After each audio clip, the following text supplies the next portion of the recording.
สวัสดีท่านผู้ชมที่เคารพสบายดีตอนเช้าท่านผู้ชมยินดีต้อนรับทุกท่านเข้าสู่การนำเสนอข่าวเช้าอรุณวันใหม่จากห้องข่าวโทรภาพแห่งชาติลาวพวกเราพบกันมื้อนี้กงกับมื้อวันพุธวันที่15กรกฎาคม2026จะอนุรักษ์กับเอกสารนำเสนอข่าวสารให้ท่านผู้ชมได้ครับทราบนำกันในตอนเช้าของมื้อนี้ก็มีหลายข่าวที่น่าสนใจมานำเสนอโดยเฉพาะมันเกี่ยวกับเวียกงานของประชุมสื่อมวลชนทั่วประเทศครั้งที่1เนาะซึ่งเป็นครั้งประวัติศาสตร์ในวงการสื่อมวลชนของพวกเขาที่เป็นกระบอกเสียงอันแหลมคมของภาครัฐสิ่งสำคัญที่สุดแม่นพวกเขาต้องได้พร้อมกันต่อต้านสิ่งที่นำเสนอแบบบิดเบือนความจริงจากสื่อสังคมออนไลน์หรือว่าข้อมูลที่ยังบ่แน่นอนแล้วมาใส่ให้ป้ายสีพวกเขาต้องพยายามเป็นเจ้าการช่วยกันในการตอบโต้เรื่องนี้แม่นแล้วถ้าว่าท่านใดที่มีเวลาเนาะอยากจะเข้ามาเบิ่งการเติบใหญ่ขยายตัวของเวียกงานสื่อมวลชนยังทันมื้อนี้วันที่15กรกฎาคมอยู่ที่หอประชุมแห่งชาติก็จะมีการแสดงบรรดาสื่อสิ่งพิมพ์ทั้งหนังสือพิมพ์ทั้งผลงานโทรภาพตั้งแต่เมื่อก่อนที่เฮาเห็นก็จะมาเป็นรูปภาพสีในปัจจุบันนี่ก็เป็นฟิล์มขาวดำต่างๆเนาะที่กำเนิดเกิดขึ้นในเวียกงานสื่อมวลชนก็มาได้อยู่ที่หอประชุมแห่งชาติมื้อนี้เป็นมื้อสุดท้ายอาทิตย์ที่พวกเขากลับมาเริ่มที่เรื่องของกองประชุมเวียกงานสื่อมวลชนทั่วประเทศครั้งที่1ซึ่งได้ไขขึ้นอย่างเป็นทางการในตอนเช้าของวันที่14กรกฎาคมผ่านมาก็มีหลายเรื่องที่เพิ่นได้มีการสรุปและการนำเสนอทิศทางแผนการในต่อหน้าของเวียกงานสื่อมวลชนลาวประชุมเวียกงานสื่อมวลชนทั่วประเทศครั้งที่1ให้เกียรติเข้าร่วมโดยสหายพลเอกวิไลลาคำฟองกรรมการกรมการเมืองศูนย์กลางภาคผู้ประจำการคณะเลขาธิการศูนย์กลางภาคสหายคำพันธ์เผยยวงศ์กรรมการกรมการเมืองศูนย์กลางภาคหัวหน้าคณะโฆษณาคมศูนย์กลางภาครองประธานสภาทฤษฎีศูนย์กลางภาคมีบรรดาสหายเลขาธิการศูนย์กลางภาคกรรมการศูนย์กลางภาคสมบูรณ์สำฮองบรรดาสหายการนำอดีตการนำรัฐมนตรีรองรัฐมนตรีกระทรวงองค์การพร้อมด้วยนักข่าวสื่อมวลชนจากศูนย์กลางและท้องถิ่นเข้าร่วมสหายพลเอกวิไลลาคำฟองได้ให้เกียรติเป็นประธานกล่าวเปิดกองประชุมอย่างเป็นทางการโดยสหายได้กล่าวว่ากองประชุมในครั้งนี้มันมีความหมายสำคัญทางประวัติศาสตร์เนื่องจากว่าในระยะที่ผ่านมาการจัดตั้งกองประชุมในลักษณะดังกล่าวแม้นยังบ่ทันได้รับการจัดตั้งปฏิบัติแต่ก็ได้มีการชี้นำอย่างใกล้ชิดจากทางคณะพรรคคณะนำขององค์การสื่อมวลชนที่ขึ้นกับ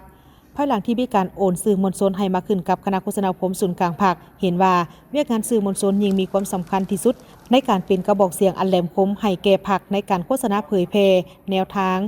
แผนนโยบายของพรรครัฐพร้อมทั้งต่อสู้ปกป้องต้านทัศนผิดเขวต้านการบิดเบือนของคนบ่ดีสื่อมวลชนยังประกอบส่วนอันสำคัญได้ยกบทบาทและอิทธิพลบ่ว่าในอดีตก็คือในปัจจุบันของสปป.ลาวให้สูงเด่นขึ้นในเวทีภาคพื้นและสากลทั้งเป็นอาวุธอันแหลมคมก็คือขวต่ออันสำคัญในการส่งต่อข้อมูลข่าวสารสร้างความรับรู้และขับเคลื่อนสังคมให้ก้าวไปข้างหน้าของพรรครัฐในการต่อสู้ป้องกันและตอบต้านปรากฏการณ์ย่อท่อต่างๆในด้านข่าวสารและทัศนะที่ผิดเผยตอบต้านกลอุบายหันเปลี่ยนโดยสันติและตีถอยทำนองบิดเบือนใส่ให้ป้ายสีทับถมโจมตีของคนที่บ่ดีต่อผลงานแห่งการปกปักรักษาและสร้างสรรค์พัฒนาประเทศชาติก็คือการนำผ้าสีนำของพรรคและการคุ้มครองรัฐจากนั้นสหายคำพันธ์เผยยวงศ์ก็ได้ผ่านบทสรุปตีราคาการจัดตั้งปฏิบัติเวียกงานสื่อมวลชนในระยะที่ผ่านมาและทิศทางแผนการในต่อหน้าโดยได้ยกให้เห็นถึงการเติบใหญ่ขยายตัวของสื่อมวลชนลาวในปัจจุบันและสืบต่อเสริมขยายผลงานของตนให้สูงเด่นขึ้นปฏิบัติบทบาทเป็นกระบอกเสียงอันแหลมคมให้แก่พรรคปฏิบัติกฎหมายให้เข้มงวดและมีจรรยาบรรณอาชีพเน้นใส่ในการพัฒนาสื่อมวลชนไปสู่คุณภาพใหม่อย่างแข็งแรงจากอดีตจนฮอดปัจจุบันสื่อมวลชนลาวบ่ได้เป็นเพียงแต่ผู้รายงานข่าวแต่เป็นผู้ขับเคลื่อนสังคมและเป็นกระจกสะท้อนถึงความเป็นจริงและเป็นพื้นที่แห่งความหวังในการร่วมมือสร้างอนาคตให้แก่ประเทศชาติปัจจุบันสามารถยั่งยืนได้ว่าสื่อมวลชนลาวทุกประเภทองค์การสื่อมวลชนอยู่ในบรรดาองค์การจัดตั้งของภาครัฐการจัดตั้งมหาชนและสังคมได้เติบใหญ่ขยายตัวทั้งทางด้านปริมาณและคุณภาพนำเสนอและได้รับการพัฒนาอย่างต่อเนื่องในแต่ละระยะผลงานอิทธิพลเด่นของสื่อมวลชนได้เป็นเครื่องมือในการโฆษณาปลุกระดมศึกษาอบรมคนกวยและจัดตั้งเต้าโฮมความสามัคคีทั่วปวงชนพร้อมทั้งประกอบส่วนอย่างตั้งหน้า เข้าในไสสนะของการปฏิบัติสื่อมวลชนยังได้นำเอาแนวคิดทฤษฎีปฏิบัติแนวทางนโยบายของพรรคไปสู่ประชาชนทั้งเป็นผู้นำเอาความคิดเห็นความมุ่งมั่นปรารถนาของประชาชนมาส่องแสงให้พรรคได้รับทราบซึ่งสามารถสร้างได้สายผูกพันอันสนิทแน่นระหว่างพรรคกับประชาชนที่บ่สามารถตัดแยกออกจากกันได้นอกจากนี้สื่อมวลชนยังได้เป็นผู้ยั่งยืนทัศนะที่ถูกต้องต่อสู้ทัศนะผิดเขวตีถอยทำนองบิดเบือนการออกข่าวทางด้านเดียวล้วงเดียวของคุมค้นบดีนับมือนับวงไวและทันการจะแจ้งทันแถวพนักงานที่เฮ็ดเวียกสื่อมวลชนได้มีความเสียสละสูงส่งในแต่ละระยะประวัติศาสตร์ทันแถวนักข่าวได้เติบใหญ่เข้มแข็งและมีคุณภาพมีทัศนาการเมืองจะแจ้งมีความสะดุ้งไวต่อกับสภาพการมีความชำนาญในด้านวิชาการเพิ่มขึ้นการนำใช้ความก้าวหน้าทางด้านวิทยาศาสตร์เทคโนโลยีในการเก็บกำข่าวเขียนข่าวโฆษณาขนขวยในบ้านสำคัญของพรรคของชาติแม้นได้มีหลายรูปหลายสีหลายเนื้อในหลายวิธีการที่อุดมสมบูรณ์และสร้างได้ความเสื่อมั่นจากพรรครัฐและประชาชนเฮ็ดให้จิตใจรักชาติของคนลาวต่อชาติลาวความเอกอ้างทะนงใจในความเป็นเอกราชอำนาจอธิปไตยของประชาชนลาวบรรดาเผ่าก็นับได้รับการเสิร์ชสูงขึ้นความสามัคคีเป็นจิตหนึ่งใจเดียวภายในชาติได้เพิ่มทวีขึ้นสู่ระดับใหม่อย่างแข็งแรงพร้อมกันนี้สหายก็ยังได้ผ่านทิศทางแผนการในต่อหน้าตามทิศตั้งหน้าสร้างการหันเปลี่ยนในเวียกงานโฆษณาอบรมไปสู่คุณภาพใหม่อย่างแข็งแรงโดยสืบต่อพัฒนาเวียกงานสื่อมวลชน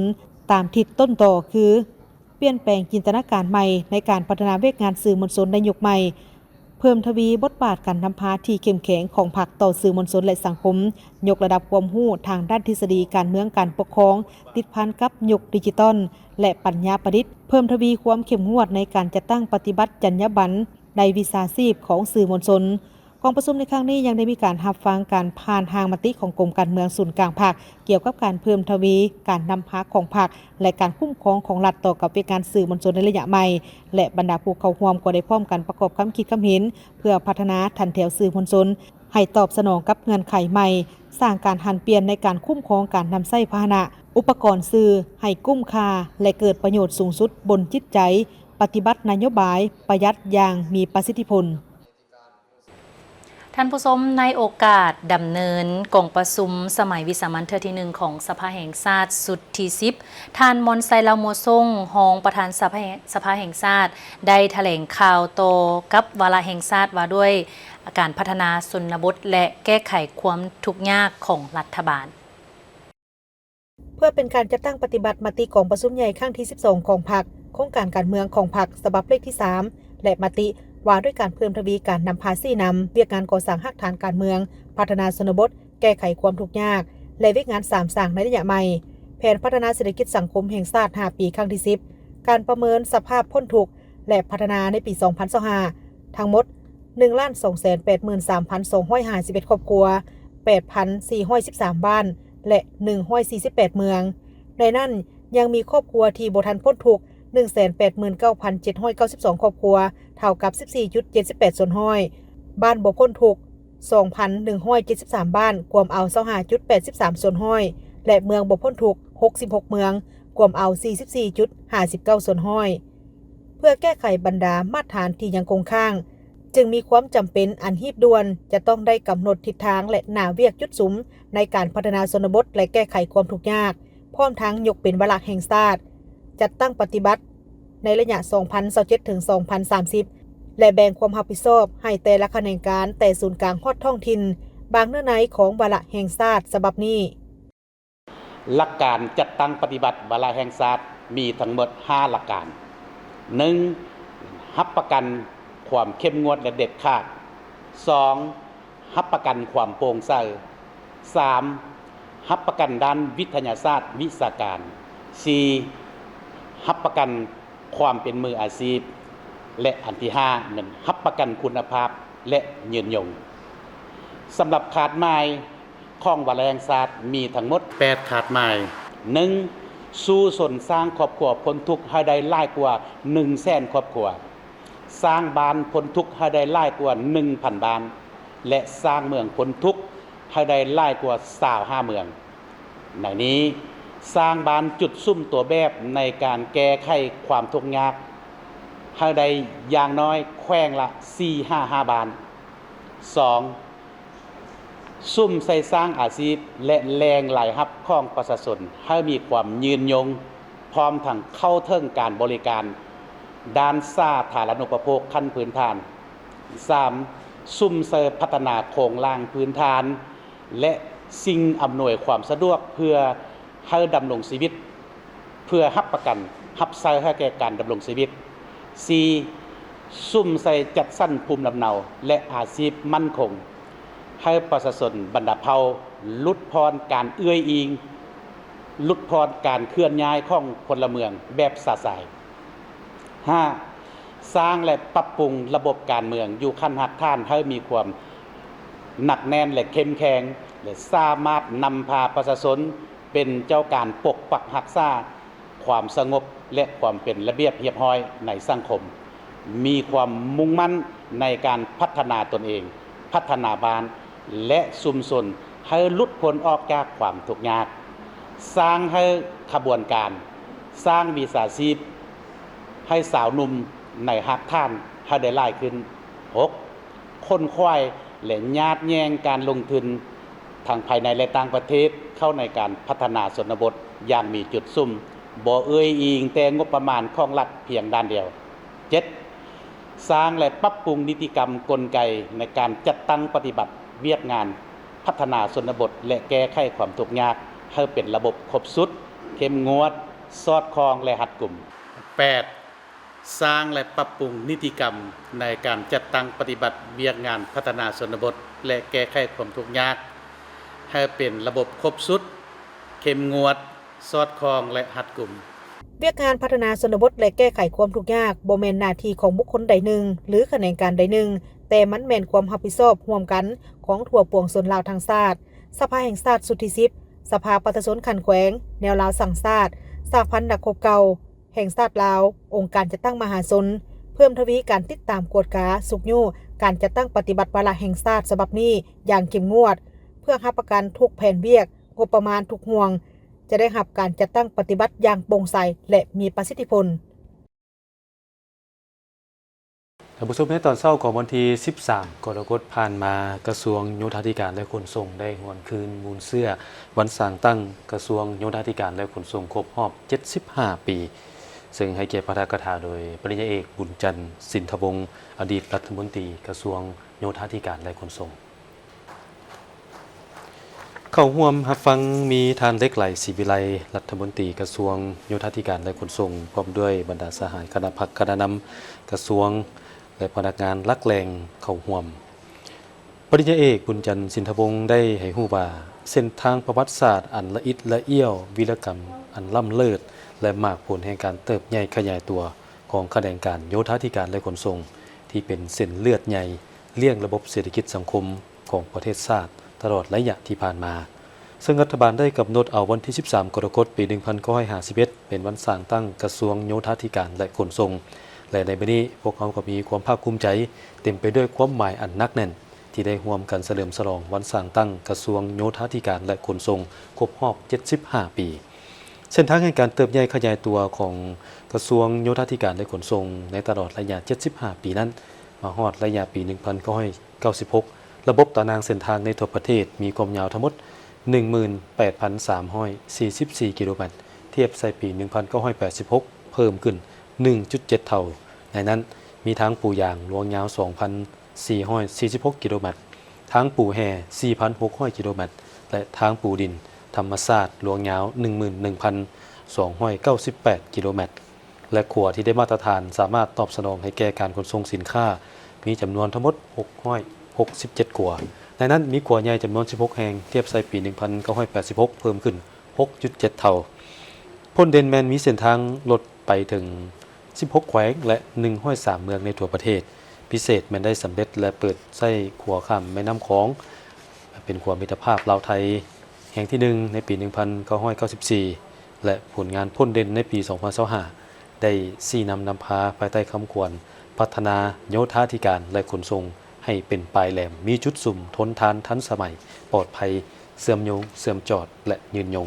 เพื่อให้สามารถเสื่อมหากันแต่ศูนย์กลางหาท้องถิ่นกับบรรดาประเทศอ้อมข้าง ภาคพื้นและสากลให้มีความสะดวกทันสมัยและปลอดภัยแต่เอาใจใส่ปรับปรุงยกระดับเส้นทางหลวงแห่งชาติให้ได้มาตรฐานอาเซียนหรือเทียบเท่ากับบรรดาประเทศอ้อมข้างและเชื่อมจอดทางหลวงแห่งชาติกับทางหลวงท้องถิ่นและเข้าเขตจุดสุ่มการผลิตในนี้เส้นทางอนุภาคพื้นที่เป็นแนวเศรษฐกิจเชื่อมจอดเหนือและตะวันออกตะวันตกแม้นได้สำเร็จการก่อสร้างเส้นทาง13เหนืออุดมไซปากมองการซ่อมแปลงทางเลข9สวรรณเขตชายแดนเวียดนามก่อสร้างทางเลข 1A สำเร็จการศึกษาความเป็นไปได้โครงการก่อสร้างทางเลข 8 และทางเลข 12กำลังจะตั้งปฏิบัติโครงการก่อสร้างขยายเส้นทาง13เหนือเวียงจันทน์พลโฮงและโครงการก่อสร้างทางด่วนเวียงจันทน์บ่อเต็นช่วงที่1วังเวียงเวียงจันทน์วังเวียงเฉพาะทางด่วนห้วยทรายบ่อเต็นและนครหลวงเวียงจันทน์ปากเซแม่นพวมอยู่ในขั้นตอนการศึกษาความเป็นไปได้สำหรับการเสื่อมภายในพวกเขาก็มีผลสำเร็จหลายเป็นต้นแมนสำเร็จการก่อสร้างทาง 15A นาปงสารบันการขยายทางเลข21ผาเมืองทาสีการก่อสร้างขวาข้ามน้ำของโคกเขาดำกับปากลายแล้วก็มีก่อสร้างทาง 16A ปากซองลัก52แขวงอัตตปือทาง 6A ห่างล่องซบเป่าทาง6ปี้ซบเป่าปาหางแล้วก็มีทางเลข4หงสาเซียงแมนทางเมืองเซียงฮอนเมืองครอบก้อนตื่นทางเลข 5A ขัวน้ำยอนลองแจ้งไส้แดนแขวงเส้นขวงและเส้นทางอื่นๆนอกจากนี้ยังมีพัฒนาทางหลวงแขวงทางชนบททางเข้าหาเศรษฐกิจแล้วก็มีจุดสุ่มการผลิตด้วยการร่วมมือกับบรรดาคู่ร่วมพัฒนาต่างๆตื่มอีกพนักงานอ้อมข้างกระทรวงยุติธรรมได้เสื่อมซึมเอกสารสำคัญซึ่งก็ประกอบมีวันเกิดประธานสุภานุวงศ์อดีตผู้นำที่แสนเคารพหักของปวงชนลาวทางชาติครบรอบ117 ปีวันเซ็นสนธิสัญญามิตรภาพและการร่วมมือลาวเวียดนามครบรอบ49 ปีและวันครบรอบการสร้างตั้งสายพันธ์การทูตลาวเวียดนามครบรอบ64 ปีท่านคำพันธ์บุญภาคมรองเลขาคณะบริหารงานพรรคกระทรวงรองรัฐมนตรีกระทรวงยุติธรรมได้ยกให้เห็นถึงประวัติความเป็นมาของประธานสุภานุวงศ์เป็นนักปฏิวัติผู้ยิ่งใหญ่เป็นผู้นำที่มีคุณงามความดีและผลงานอันยิ่งใหญ่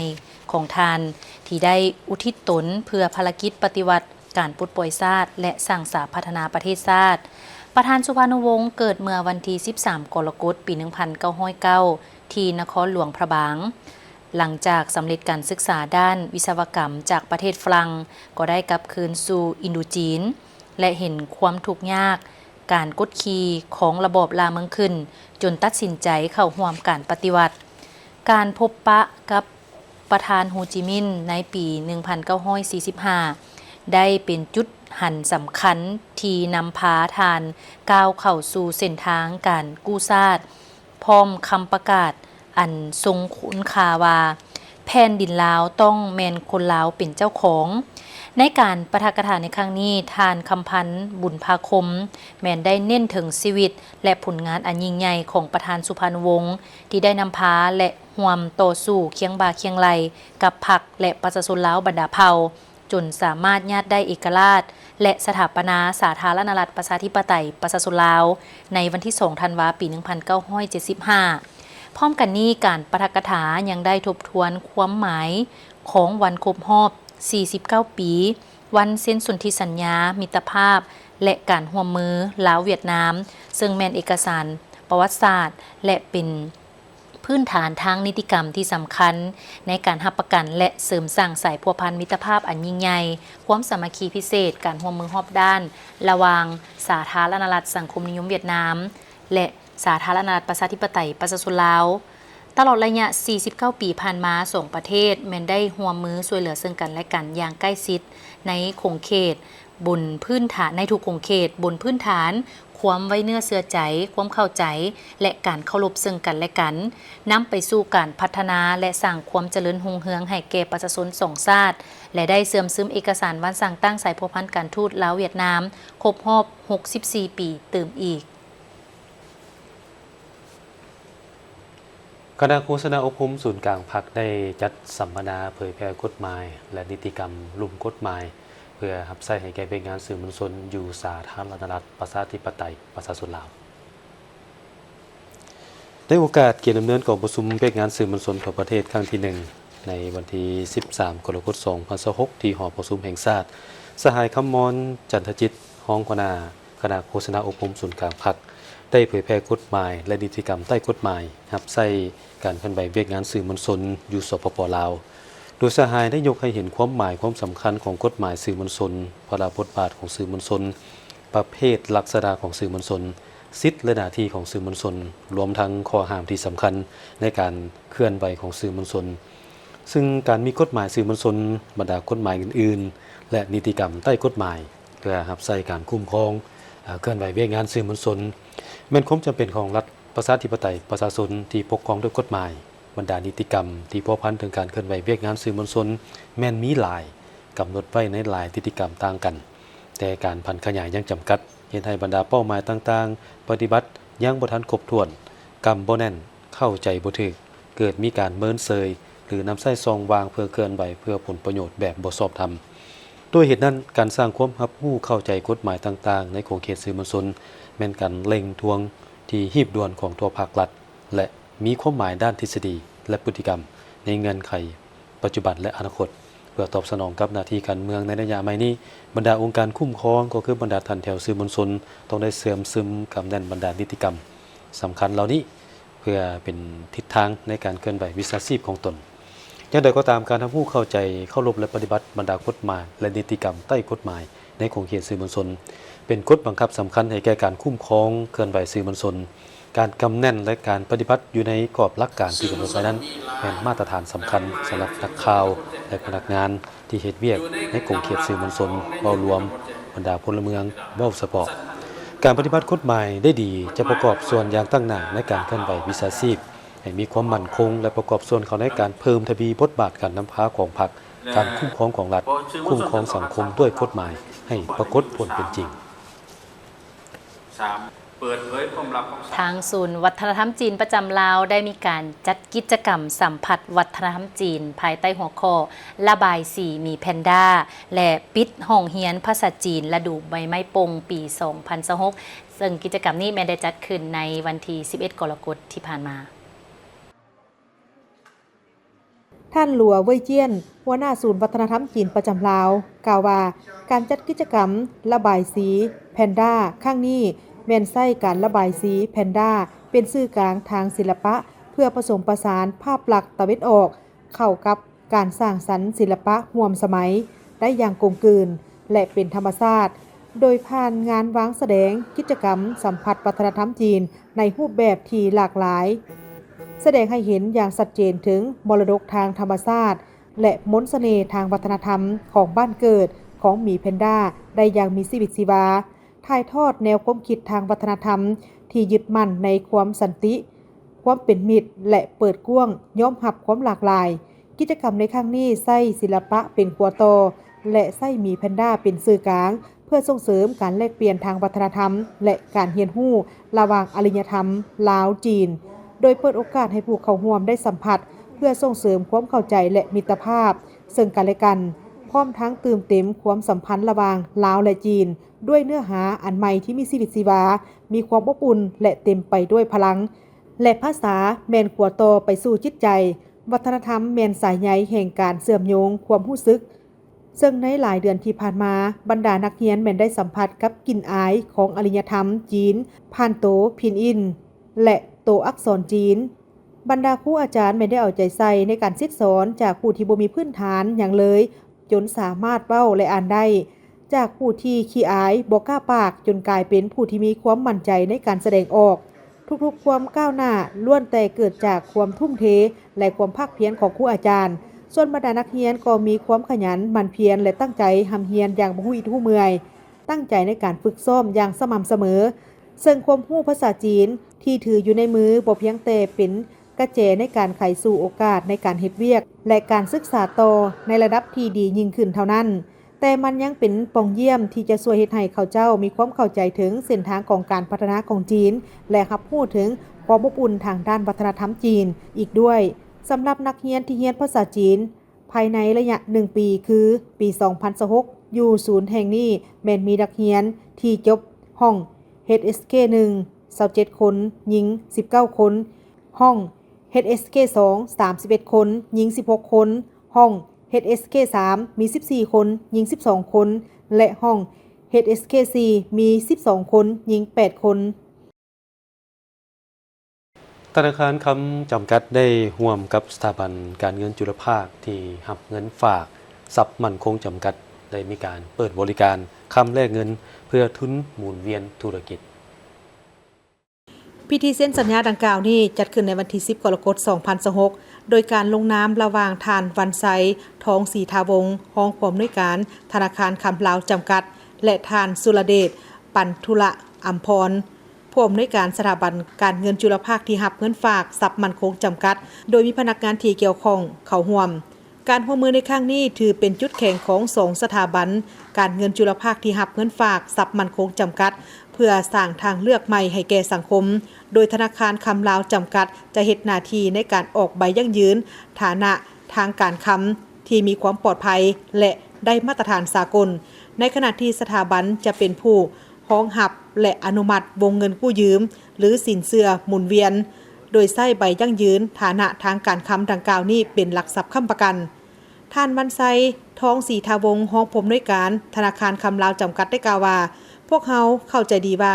คำเป็นทรัพย์สินที่มีค่าและเป็นบอนที่เพิงพาของประชาชนลาวหลายท่านบ่อยากขายคำออกไปในยามที่ธุรกิจต้องการกระแสเงินสดการร่วมมือกับสถาบันการเงินจุลภาคที่รับเงินฝากทรัพย์มั่นคงจำกัดในครั้งนี้จะช่วยให้ลูกค้าสามารถนำคำมาฝากเปลี่ยนเป็นทุนไปต่อยอดธุรกิจได้อย่างสบายใจโดยที่คำยังเป็นของพวกเขาคือเก่าถือว่าเป็นนิมิตหมายอันที่ดีนะเพราะว่าการที่เข้ามาเป็นคู่ร่วมหรือว่าพาร์ทเนอร์กันนี้ก็ถือว่าเฮ็ดให้ก็ง่ายเป็นบ่อนอิงให้บรรดาบุคคลหรือว่านิติบุคคลเข้าหาแหล่งทุนได้ง่ายเพราะว่าในเบื้องหลังแล้วภายหลังที่พวกเขาเซ็นสัญญากันแล้วว่าง่ายว่าพวกเขาจะได้ดูแลลูกค้าช่วยกันในการเข้าหาแหล่งทุนโดยเฉพาะบุคคลที่ว่า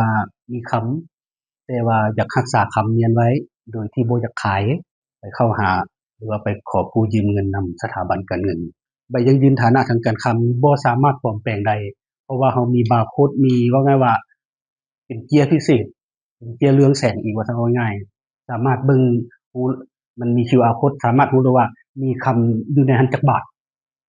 เวลาที่ว่าสแกนเบิ่งแล้วก็มูลค่าณปัจจุบันนี้อิงใช้ราคาของตลาดโลกมันมีจักดอลลาร์มันสามารถรู้ได้คือนั้นสำหรับใบยังยืนฐานะทางการคำโอกาสนี้ท่านสุรเดชปันธุระอัมพรผู้อำนวยการสถาบันการเงินจุลภาคที่รับเงินฝากทรัพย์มั่นคงจำกัดได้กล่าวเติมอีกว่า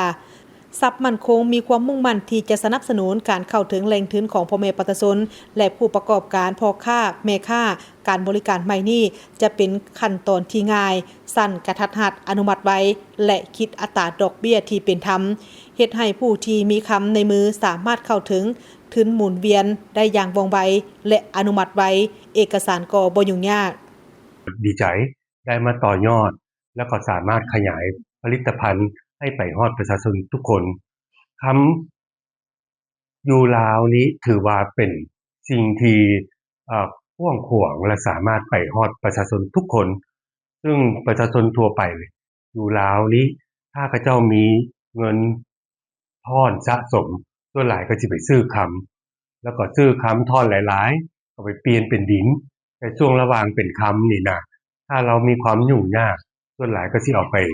ขายเพื่อเปลี่ยนเป็นเงินมานำใช้แต่เดี๋ยวนี้บ่จำเป็นแล้ว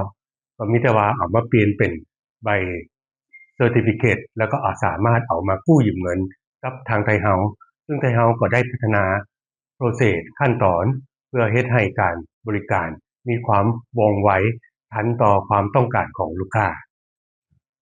บริการคำแลกเงินนี่แม่นบริการลูกค้าทั่วไปบ่ต้องขายคำอนุมัติไว้วงเงินสูงและดอกเบี้ยต่ำผ่อนสบาย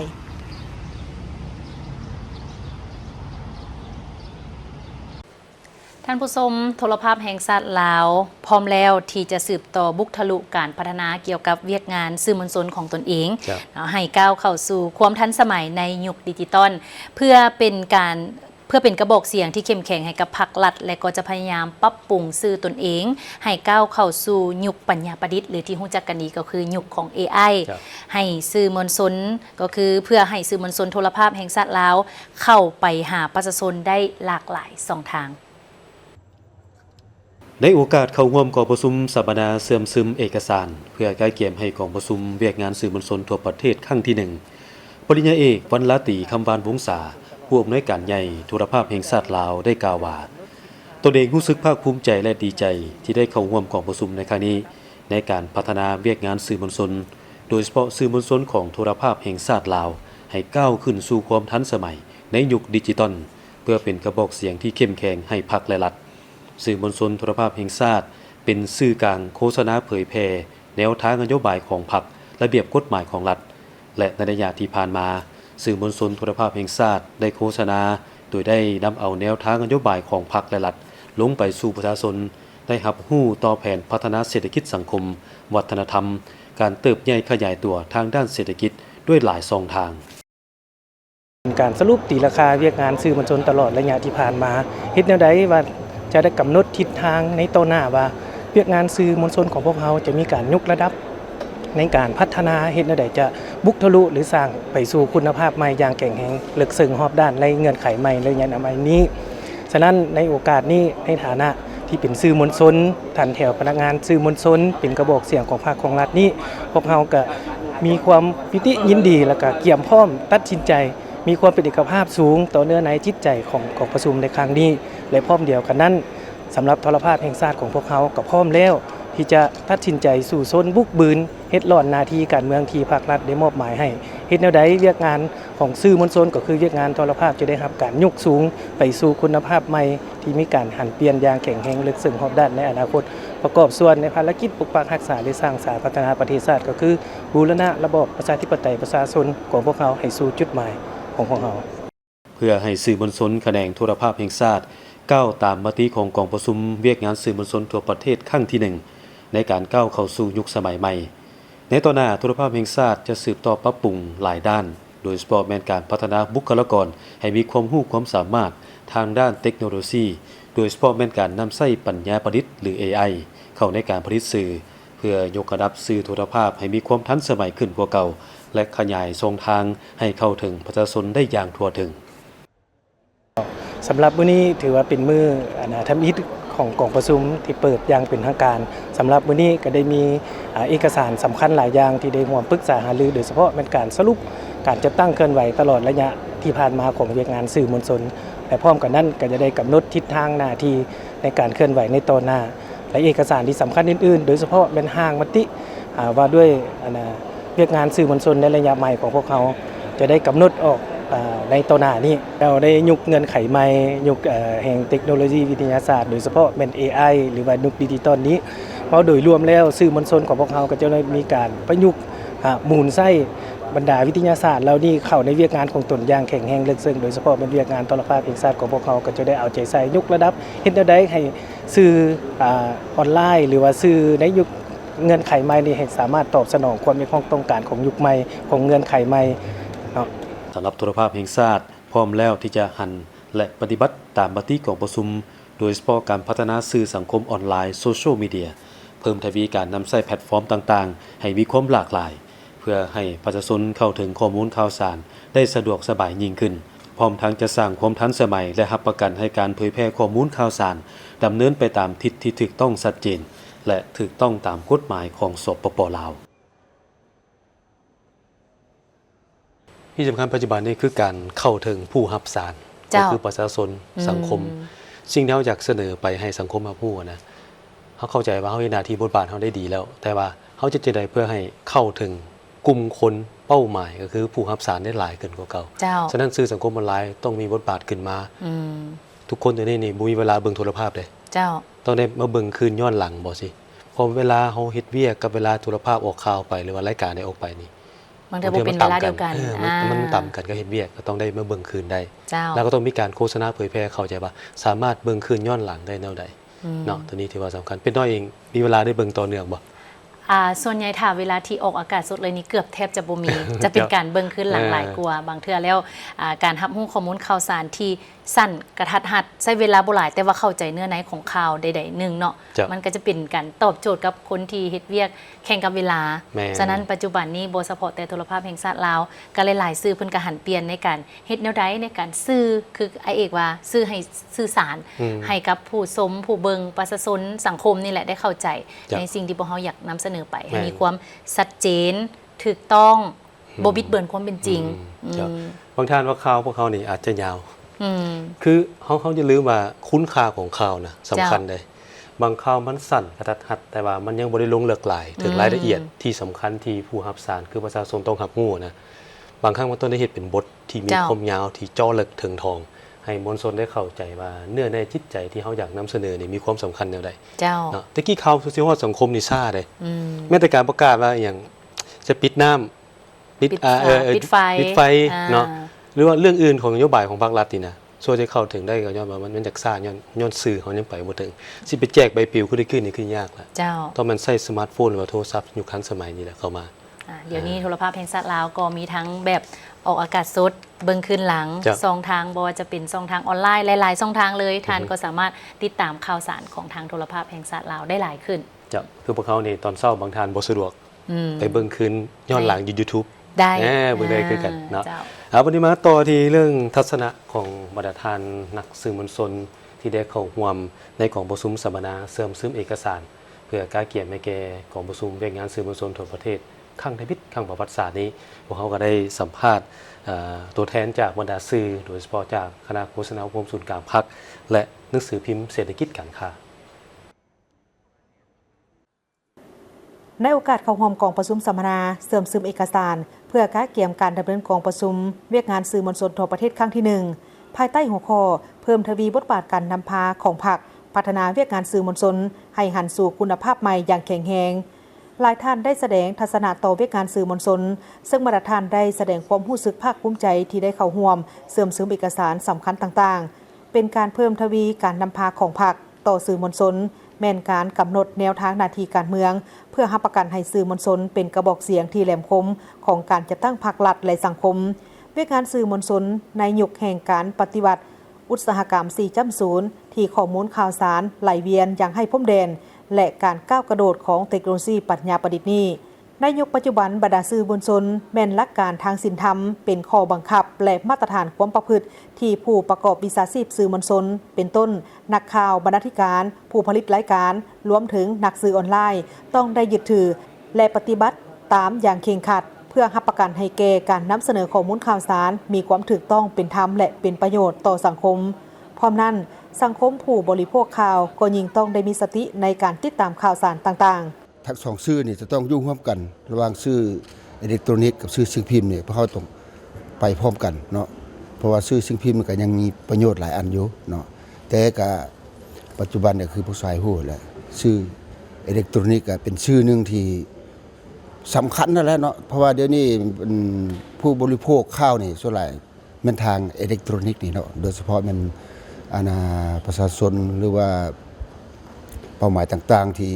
อยู่ทั่วโลกนี่นะเนาะได้ติดตามข่าวนี่ผ่านทางสื่อออนไลน์หลายกว่าเนาะฉะนั้นอันนี้ก็เป็นสิ่งท้าทายสำหรับสื่อมวลชนของพวกเขาที่จะเฮ็ดได้เพื่อปรับปรุงเวียกงานสื่อพวกเขาให้มันมีความก้าวกระโดดเนาะหรือปรับปรุงทางบุคลากรปรับปรุงทางอุปกรณ์ในการเฮ็ดเวียกข่าวของพวกเขาเพื่อให้ทันการเนาะ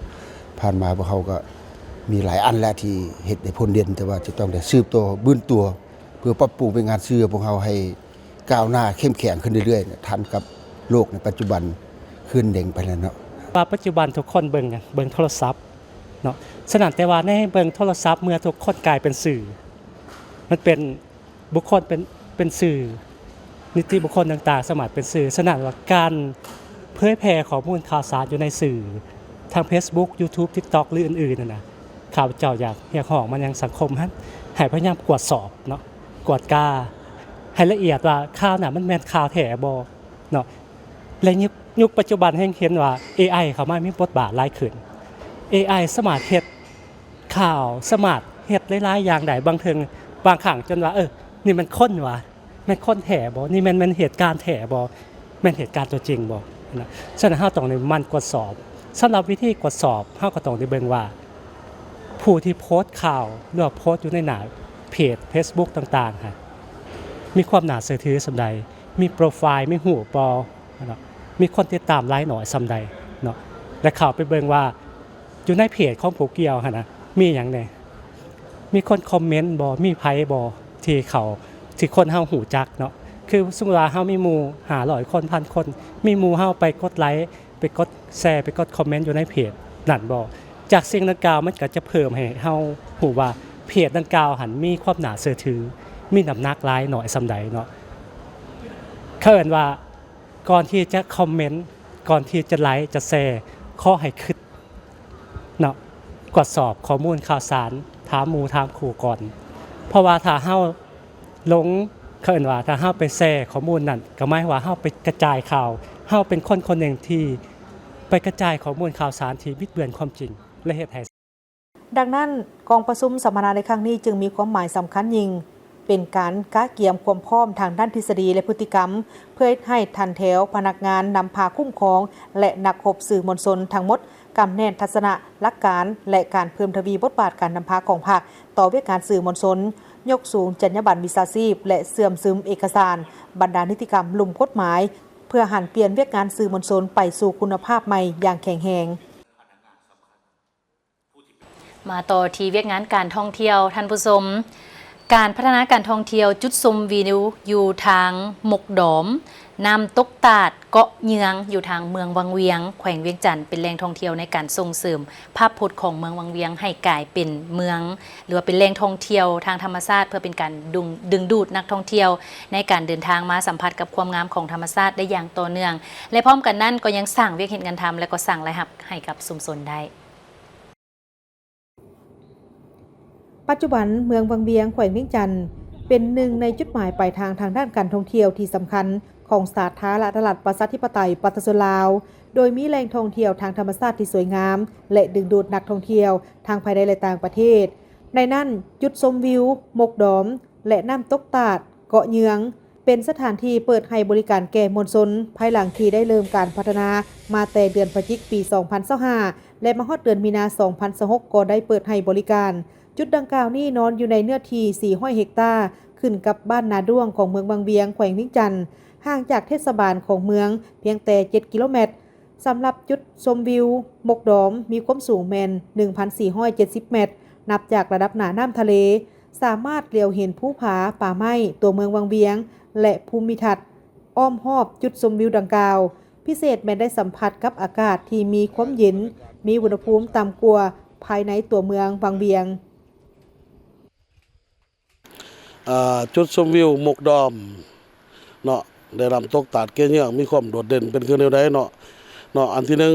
ความโดดเด่นของจุดชมวิวหมกดอมนี่ก็คือเป็นจุดชมวิวที่ว่ามีความสวยงามเนาะสามารถเดียวเห็นทิวทัศน์ธรรมชาติแล้วก็ตัวเมืองวังเวียงนี่เกือบจะว่า360 องศาเนาะนอกจากนั้นความโดดเด่นนักท่องเที่ยวขึ้นไปเบิ่งตะเวนขึ้นตะเวนตกนี่มันมีความสวยงามหลายอันนี้ความโดดเด่นอีกอันนึงก็คือรถสามารถเข้าถึงได้เนาะโดยเฉพาะเป็นรถประเภทไฟฟ้าระยะผ่านมาก็เคยขึ้นเนาะครับฝนบ่ตกหลายเนาะความสะดวกของเฮาก็คือจังซี่นี่ล่ะผู้เฒ่าแม่ม่านเด็กน้อยก็สามารถขึ้นเที่ยวชมได้จุดชมวิวหมกดอมและน้ำตกตาดเกาะเยืองได้มีการพัฒนาสิ่งอำนวยความสะดวกและความปลอดภัยเพื่อรองรับนักท่องเที่ยวที่เพิ่มขึ้นในแต่ละปีพร้อมกันนั้นก็ยังได้ให้ความสำคัญกับการอนุรักษ์สิ่งแวดล้อมและส่งเสริมให้การท่องเที่ยวเติบโตควบคู่ไปกับการรักษาธรรมชาติในเบื้องต้นแมน3 กิจกรรมที่ให้บริการเช่นจุดชมวิวแมนสามารถขี่รถขึ้นไปฮอดใช้เวลาเพียงแต่8 นาทีถ้าย่างแมนใช้เวลาเพียงแต่40 นาทีพร้อมนั้น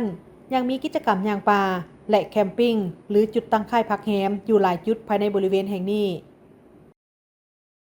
กิจกรรมที่ว่ากำลังเปิดบริการในปัจจุบันนี่มันเฮาเปิดบริการให้นักท่องเที่ยวขึ้นไปเบิ่งวิวไปนอนแคมปิ้งเนาะไปกินกาแฟไปกินอาหารต่างๆเนาะนอกจากนั้นพวกเขายังมีแพ็คเกจ เที่ยวย่างป่าหรือว่าให้คิงเที่ยวส้มน้ำตกตาดเกยเนื่องเพราะว่าพวกเขาบ่ได้ทะลุทางเข้าไปตัวนี้เนาะเฮ็ดเป็นการท่องเที่ยวทางด้านธรรมชาติเพื่อเป็นการปกปักรักษาชีวานาพันธุ์ต่างๆนะเนาะก็เนื่องจากว่าขอบเขตน้ำตกตาดเกยเนื่องนี่เป็นป่าหย่อนน้ำแต่ว่าทั้งเมืองวังเวียงเพิ่นยังเอามาส้มใส่เพราะฉะนั้นพวกเขายังเอาใจใส่แล้วก็เน้นหนักไปทางด้านการท่องเที่ยวทางอนุรักษ์นะ นอกจาก 3 กิจกรรมที่ให้บริการในเบื้องต้นนี้แล้วปัจจุบันผู้พัฒนาแม่นพร้อมพัฒนาจุดต่างๆเพื่อให้ของหับแก่กิจกรรมรวมมีทั้งหมดแม่น16กิจกรรมภายในบริเวณแห่งนี้นอกจากการพัฒนาแหล่งท่องเที่ยวเหล่านี้บ่เพียงแต่ช่วยสร้างรายรับให้แก่ชุมชนท้องถิ่นเท่านั้นหากยังเป็นการส่งเสริมภาพพจน์ของเมืองวังเวียงให้กลายเป็นแหล่งท่องเที่ยวธรรมชาติเพื่อดึงดูดนักท่องเที่ยวให้เดินทางมาสัมผัสกับความสวยงามของธรรมชาติอย่างต่อเนื่องบางเวียงยังมีอีกหลายจุดที่อยากค้นหาให้เป็นแหล่งท่องเที่ยวแบบ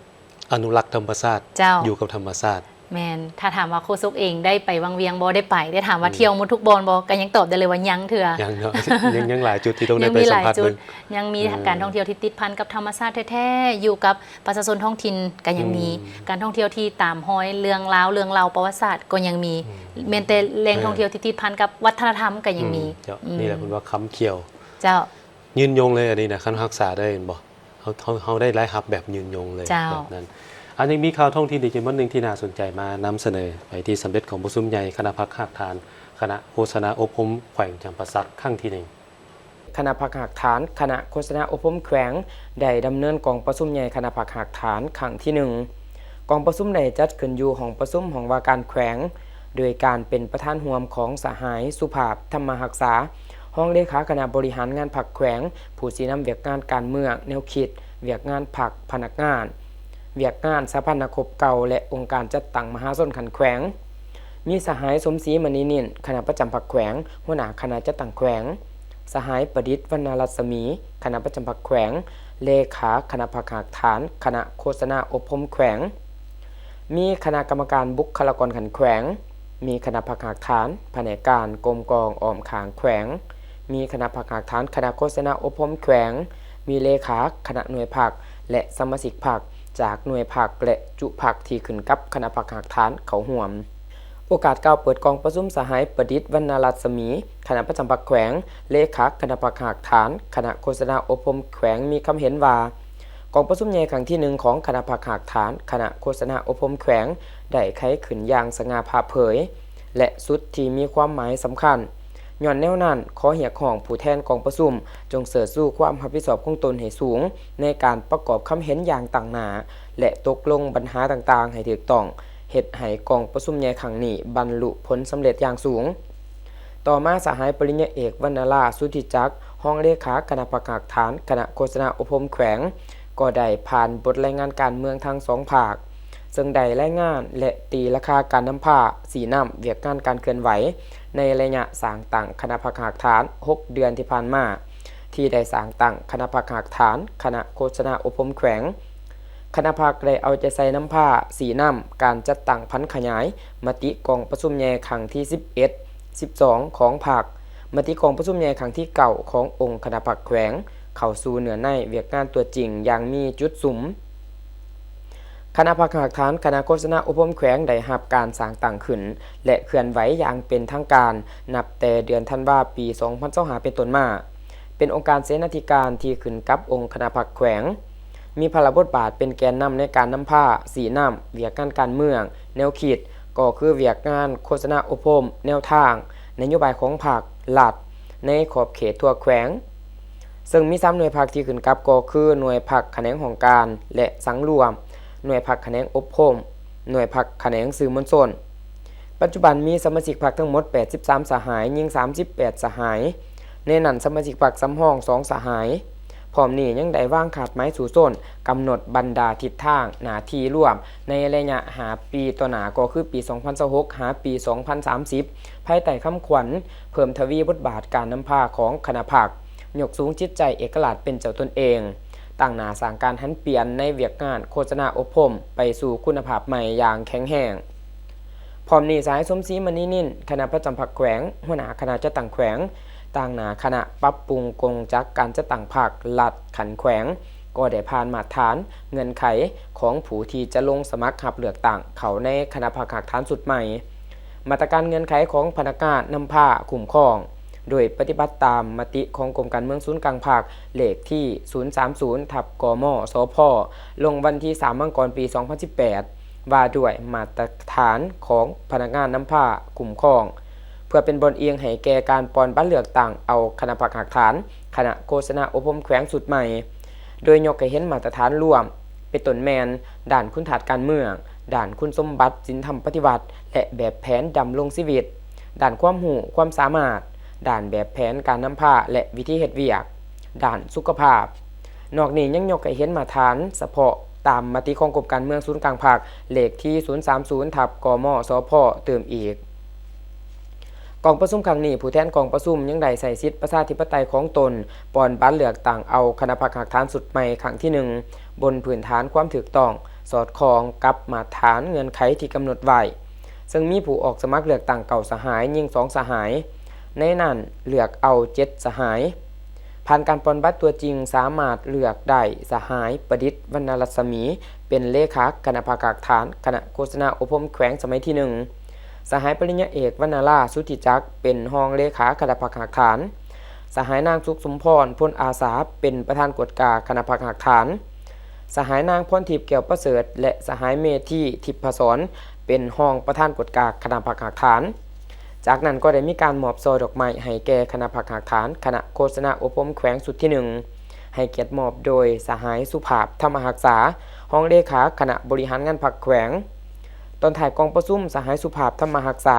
ก็มีคำเห็นโอล่มสีทิศยังทางแก่คณะพรรคฐานคณะโฆษณาอบรมแขวงสุดที่ 1เพื่อเป็นบอนเอียงในการนำผ้าสีน้ำเวียกงานในต่อหน้าให้มีผลสำเร็จใหม่ใหญ่หลวงกว่าเก่าสมก่อนจะจากกันในข่าวเศร้านี้ขอแจ้งประชาสัมพันธ์ถึงบรรดาทานที่ห่างหากะเกียมเข้าร่วมในงานวางแสดงสินค้า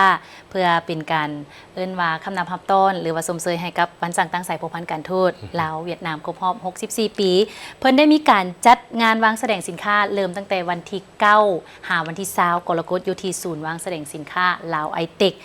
ฉะนั้นจึงเชิญชวนทุกท่านเข้าร่วมงานครั้งนี้ชื่อว่างานเวียดลาวเอ็กซ์โป2026ซึ่งภายในงานก็จะมีหลากหลายผลิตภัณฑ์หลากหลายธุรกิจทางลาวและเวียดนามเข้าวางแสดงสินค้าจำหน่ายสินค้าและก็เป็นงานที่ใหญ่ที่สุดระหว่าง2ประเทศลาวและเวียดนามมีอย่างแน่สินค้าที่เพิ่นนำมาในครั้งนี้ก็มีทั้งสินค้าอุปโภคบริโภคมีผลิตภัณฑ์ทางการเกษตรและสัตว์น้ำมีอาหารวัสดุก่อสร้างผลิตภัณฑ์ที่เป็นสีไม้ลายมือภายในงานก็มีการแสดงศิลปะเอกลักษณ์ที่เป็นโดดเด่นของทั้งเวียดนามและก็ลาวซึ่งทุกค่ำคืนในเอกสารวันที่16ไปจนฮอดวันที่20กรกฎาคมนี้เพิ่นจะมีเอิ้นว่าให้ทุกคนทุกท่านที่เข้าร่วมงานได้รับชมการแสดงเนาะทั้งตั้งแต่วันที่16ถึงวันที่20เลยซึ่งจัดงานในครั้งนี้แม่นกลุ่มการค้าต่างประเทศกระทรวงอุตสาหกรรมและการค้าสปป.ลาวสมทบกับทั้งกลุ่มส่งเสริมการค้ากระทรวงอุตสาหกรรมและการค้าของทางเวียดนามส่วนอีกทีนึงเนาะทุกท่านเริ่มมาแล้วและจะดำเนินไปจนฮอดวันที่20กรกฎาคม2026นี้ไปเยี่ยมชมกันได้เนาะเจ้าเวลาของการนำเสนอข่าวเศร้าอรุณใหม่ก็ใกล้จะหมดลงแล้วอนุรักษ์และเอกสารของโดยทีมงานทุกคนลาท่านผู้ชมไปก่อนพบกันได้ใหม่ในข่าวภาคต่อไปสบายดี